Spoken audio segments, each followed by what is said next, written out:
ladies and gentlemen, this is Carmine Sabia for Explain America, and you guys remember the controversy over the edited CBS Kamala Harris interview? Well, the incoming head of the FCC, he says CBS is in a lot of trouble for it.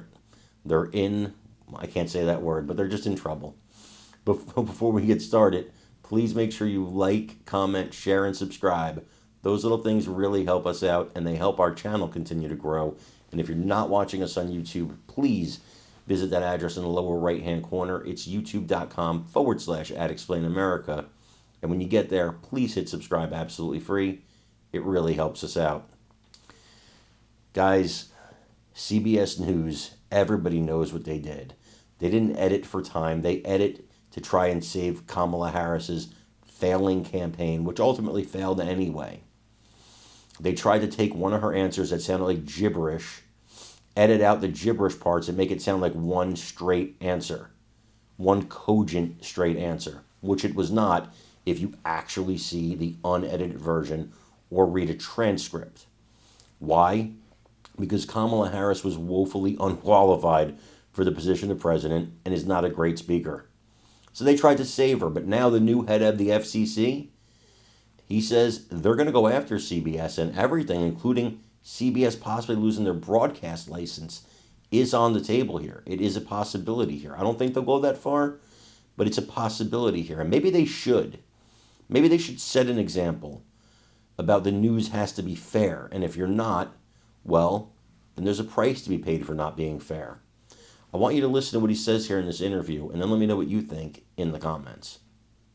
Perspective, there's a couple of top issues. Number one is looking at tech censorship. Free speech is the bedrock of our democracy, and there's been this unprecedented surge in censorship over the last couple of years, and we need to restore Americans' First Amendment rights.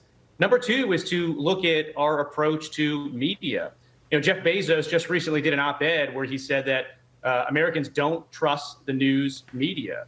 He said now they're the least trusted of all. And I think he's speaking a lot of truth there. So I think the status quo, particularly when it comes to legacy media, needs to change. And three, we have a real opportunity to get the economy going and creating jobs. When President Trump came in 2017, we were behind the eight ball when it came to communications policy, and he turned things around. And that's exactly what is going to happen again. We need to free up more spectrum. We need to do permitting reform. You talk about rural broadband. That's the key there. And number three is the space economy. I'm down here in South Padre Island right now. There's going to be another Starship launch later today.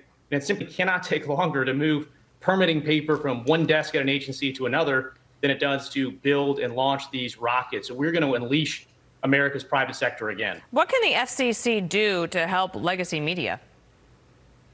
There's a lot the FCC can do. Broadcasters are differently situated than other speakers. They get free access to a valuable public resource, the airwaves, and they're licensed by the FCC. And the exchange for that is they have to serve the public interest. I think it's important that we take another look at that and we reinvigorate it. There's also a news distortion complaint at the FCC still having to do with CBS, and CBS has a transaction before the FCC. And I'm pretty confident that news distortion complaint over the CBS 60 Minutes transcript is something that's likely to arise in the context of the FCC's review of that transaction.